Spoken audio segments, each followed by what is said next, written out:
Hello ma'am, good morning. Ma'am video no ba maga puraga lecture. Ma'am ay irusaba lore ba ko aduka. Ay hosik thabak sing tawdringeda ay skincare tawge tawbani. Adu makata na su video sesum uchar ake. Ma'am ngasi nong su piti tai aduna ina kudang sangpise ay pelit pa ba ko. Aduga ay gi mai sa kem tay dringegi skin ni ay mamai se. Amang hana dagi di mai se amna nale adu nale hai bo ki ko nupi people se kain ta pa nale lerga hekta pimples ke se da pai thorok ni aduga ma'am ay gi mai hꯧꯖꯤꯛ ꯁꯤꯖꯤꯟꯅꯔꯤꯁꯦ price ꯍꯪꯕꯤꯔꯛꯑꯦꯕꯀꯣ comment ꯀꯣ ꯑꯗꯣ ꯑꯩꯅ ꯐ꯭ꯂꯤꯞꯀꯥꯔꯠꯇꯩ ꯆꯦꯟꯖꯕꯅꯤ 2300 ꯈꯔ ꯍꯦꯜꯂꯦꯕꯀꯣ offer ꯄ꯭ꯔꯥꯏꯁꯅꯦꯕꯀꯣ ꯑꯗꯨꯒ ꯁꯥꯎꯟꯗꯁꯨ ꯌꯥꯝ ꯅꯨꯡꯉꯥꯏ ꯑꯩꯅ ꯃꯥꯏꯛꯁꯦ ꯂꯩꯕꯗꯒꯤꯗꯤ ꯚꯤꯗꯤꯑꯣ ꯅꯝꯕꯁꯨ ꯌꯥꯝ ꯁꯥꯊꯤꯅ ꯅꯨꯡꯉꯥꯏꯔꯦ ꯌꯥꯝ ꯁꯥꯊꯤꯅ ꯃꯇꯦꯡ ꯐꯪꯉꯦ ꯍꯥꯏꯇꯥꯔꯦꯀꯣ ꯑꯩꯅ ꯌꯥꯝ ꯇꯥꯡꯕꯗꯣ ꯃꯣꯞ ꯇꯧꯁꯟꯕꯗꯣ ꯑꯃꯨꯛ ꯀꯃꯥꯏꯅ ꯇꯧꯔꯛꯇꯣꯏꯅꯣ ꯍꯥꯏꯅ ꯀꯤꯕꯒꯤ ꯑꯩꯅ ꯁꯨꯝ ꯃꯌꯥꯔ ꯄ꯭ꯔꯥꯏꯁꯀꯤ ꯂꯧꯔꯒ ꯍꯥꯟꯅ ꯌꯦꯡꯕꯅꯤ ꯔꯤꯚ꯭ꯌꯨꯒꯗꯣ ꯌꯦꯡꯉ ꯃꯇꯨꯡꯗ ꯑꯩꯅ ꯑꯣꯔꯗꯔ ꯇꯧꯕꯅꯦꯕꯀꯣ ꯌꯥꯝ ꯁꯥꯊꯤꯅꯁꯨ ꯅꯨꯡꯉꯥꯏꯔꯦ ꯌꯥꯝ ꯃꯌꯥꯝ 15 ꯑꯣꯒꯁꯇꯤ ꯆꯍꯤꯒꯤ ꯁꯨꯝ ꯁꯦꯂꯦꯕ꯭ꯔꯦꯠ ꯇꯧꯋꯤ ꯂꯥꯛꯄ ꯈꯨꯗꯤꯡꯒꯤ ꯑꯗꯨꯒ 15 ꯑꯣꯒꯁ ꯌꯧꯔꯛꯄꯁꯤꯗ ꯍꯥꯟꯅ ꯑꯉꯥꯡ ꯑꯣꯏꯔꯤꯉꯩꯗ ꯏꯃꯥꯟꯅꯕꯤꯁꯤꯡ ꯍꯧꯅꯔꯒ ꯐꯤꯜꯗꯒ ꯂꯣꯏꯁꯜ ꯈꯣꯠꯆꯜꯂꯒ ꯉꯟꯅꯒ ꯄꯦꯔꯦꯠ ꯌꯦꯡꯕꯒ ꯆꯠꯄꯗꯣ ꯌꯥꯝ ꯅꯨꯡꯁꯤꯔꯛꯏꯕ ꯈꯜꯂꯨꯔꯒꯀꯣ ꯃꯇꯝꯗꯣ ꯍꯥꯏꯅꯀꯣ ꯑꯗꯨꯒ ꯃꯌꯥꯝ ꯑꯩꯈꯣꯏꯅ ꯁ꯭ꯀꯤꯟꯗ ꯄꯣꯔꯁ ꯄꯤꯒꯃꯦꯟꯇꯦꯁꯟ ꯑꯃꯗꯤ ꯑꯦꯛꯅꯤ ꯃꯥꯔꯛꯁꯇꯒꯤꯗꯤ ꯑꯩꯈꯣꯏꯅ ꯐ꯭ꯔꯤꯗꯝ ꯐꯪꯕꯤꯔꯕ ꯐꯪꯕꯤꯗ꯭ꯔꯤꯀꯣ ꯑꯁꯨꯝ ꯇꯧꯋꯦꯕꯀꯣ ꯄꯤꯝꯄꯜꯁ ꯄꯣꯔꯁ ꯄꯤꯒꯃꯦꯟꯇꯦꯁꯟ ꯑꯃꯀꯣ ꯑꯗꯨꯒꯤꯁꯨ ꯃꯇꯝ ꯂꯥꯛꯑꯦ ꯁ꯭ꯀꯤꯟꯗꯒꯤꯁꯨ ꯑꯩꯈꯣꯏꯅ ꯏꯟꯗꯤꯄꯦꯟꯗꯦꯟ ꯑꯣꯏꯅꯕꯒꯤ ꯃꯌꯥꯝ ꯑꯩꯈꯣꯏꯅ ꯑꯃꯨꯛ ꯁꯨꯝ ꯁꯪꯉꯛꯇꯕ ꯌꯥꯝ ꯆꯤꯠꯂꯛꯄ ꯃꯇꯥꯡ ꯍꯥꯏꯕ ꯑꯃꯁꯨ ꯂꯥꯛꯏ ꯑꯗꯨꯒ ꯑꯩꯈꯣꯏꯅ skin care step by step ꯇꯧꯕ ꯉꯝꯗꯅ ꯁꯨꯝ ꯊꯥꯗꯣꯛꯄꯁꯨ ꯌꯥꯎꯏꯀꯣ ꯑꯗꯨꯒ ꯌꯦꯡꯉꯨ ꯁꯦꯔꯝꯃꯨ ꯇꯩ ꯂꯣꯏꯔꯒ ꯃꯣꯏꯁꯆꯔꯥꯏꯖꯔꯃꯨ ꯇꯩ ꯑꯃꯨꯛ ꯁꯟꯁꯀ꯭ꯔꯤꯟꯃꯨ ꯇꯩ ꯑꯁꯤ ꯃꯌꯥꯝꯁꯦ ꯇꯧꯔꯒꯁꯨ ꯆꯥꯟꯅꯗ꯭ꯔꯒꯗꯤ ꯑꯃꯨꯛ ꯁ꯭ꯀꯤꯟꯗꯣ ꯗꯜ ꯁꯨꯝ ꯑꯣꯏꯁꯜꯂꯤꯀꯣ ꯇꯧꯔꯒꯁꯨ ꯑꯩꯈꯣꯏꯅ ꯄꯥꯝꯖꯔꯤꯁꯤꯗꯤ ꯅꯦꯆꯔꯦꯜꯂꯤ ꯁ꯭ꯀꯤꯟ ꯒ꯭ꯂꯣ ꯑꯣꯏꯅ ꯁꯨꯝ ꯂꯩꯕꯗꯣ ꯑꯗꯨꯗꯨꯅꯦꯕ ꯑꯩꯈꯣꯏ ꯃꯌꯥꯝꯅ ꯄꯥꯝꯅꯔꯤꯁꯦ ꯅꯠꯇ꯭ꯔꯥ ꯏꯟꯗꯤꯌꯥꯒꯤ ꯀ꯭ꯂꯥꯏꯃꯦꯠꯁꯤꯁꯨ ꯌꯦꯡꯉꯨ ꯅꯣꯡ ꯃꯪꯒꯦꯔꯥ ꯅꯨꯡꯁꯥ ꯁꯥꯒꯦꯔꯥ ꯄꯣꯂꯨꯁꯟ ꯑꯃꯗꯤ ꯅꯨꯡꯁꯥꯅ ꯑꯩꯈꯣꯏ ꯁ꯭ꯀꯤꯟꯁꯦ ꯌꯥꯝ ꯁꯣꯛꯍꯜꯂꯦꯕꯀꯣ ꯑꯁꯤꯗꯒꯤ ꯁ꯭ꯀꯤꯟ ꯄ꯭ꯔꯣꯕ꯭ꯂꯦꯝꯁ ꯃꯌꯥꯝ ꯑꯃ ꯊꯣꯛꯍꯜꯂꯤ ꯑꯩꯈꯣꯏꯅ ꯁ꯭ꯀꯤꯟ ꯑꯃꯍꯦꯛꯇ ꯑꯣꯏꯖꯔꯁꯨ ꯁꯟ ꯀꯦꯌꯔ ꯇꯧꯕꯒꯤꯗꯤ ꯌꯥꯝꯅ ꯃꯊꯧ ꯇꯥꯏꯌꯦꯕꯀꯣ ꯃꯌꯥꯝ ꯑꯩꯅ ꯍꯧꯖꯤꯛ ꯁꯤꯖꯤꯟꯅꯔꯤꯕ ꯁ꯭ꯀꯤꯟ ꯀꯦꯌꯔ ꯑꯃ ꯑꯩ ꯃꯌꯥꯝꯗ ꯁꯦꯌꯔ ꯇꯧꯖꯔꯛꯀꯦ ꯑꯁꯤꯗ ꯂꯩꯖꯔꯦ ꯅꯦꯆꯔ ꯁ꯭ꯌꯣꯔꯒꯤ pores and marks facial beauty oil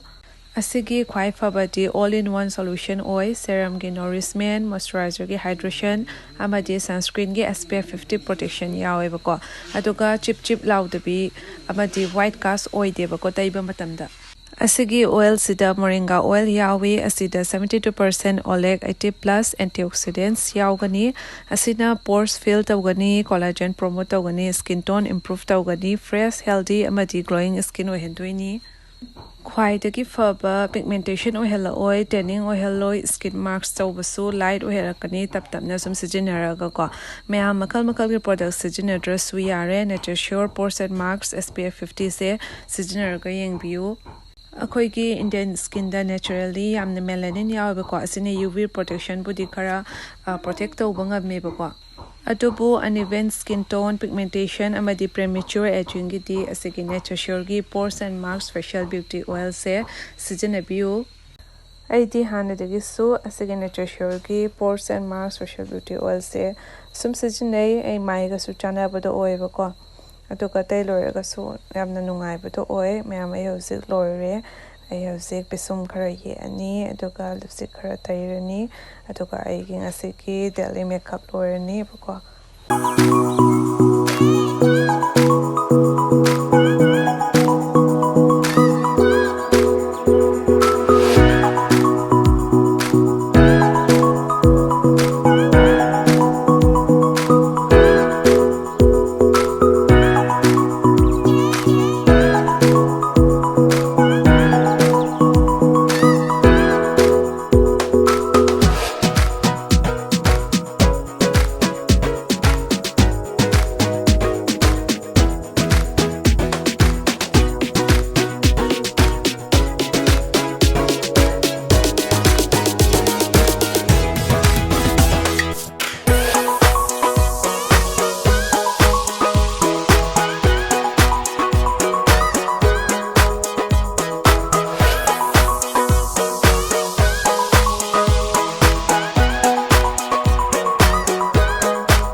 ꯃꯌꯥꯝ ꯑꯩꯒꯤ ꯃꯦꯀꯞ ꯂꯣꯏꯔꯦ ꯁ꯭ꯀꯤꯟ ꯀꯦꯌꯔꯁꯨ ꯌꯥꯝ ꯌꯥꯡꯅ ꯂꯣꯏꯔꯦ ꯑꯁꯤꯅ ꯁꯪꯗꯕ ꯃꯇꯝꯗ ꯑꯩꯅ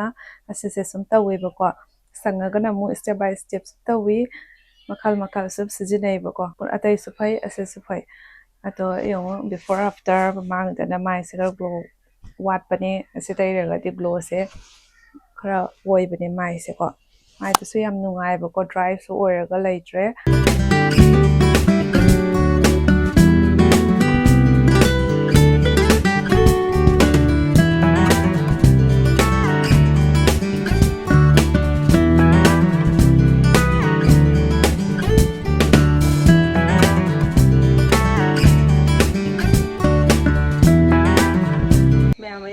ꯑꯩꯈꯣꯏ ꯇꯥꯃꯣꯁꯦ ꯗꯨꯀꯥꯟꯗꯩ ꯂꯥꯛꯑꯦꯕꯀꯣ ꯂꯥꯛꯄꯁꯦ ꯑꯩ ꯍꯪꯒꯦꯕꯀꯣ ꯑꯩ ꯃꯥꯏꯁꯦ ꯀꯃꯥꯏꯅ ꯇꯧꯏ ꯍꯥꯏꯅ ꯑꯗꯣ ꯃꯥꯒꯤ ꯀꯩ ꯍꯥꯏꯔꯛꯀꯦꯗꯣ ꯇꯥꯊꯣꯛꯁꯦꯕꯀꯣ ꯀꯩꯗꯧꯔꯤꯅꯣ ꯒꯦꯝ ꯀꯥꯞꯄꯤꯔꯣ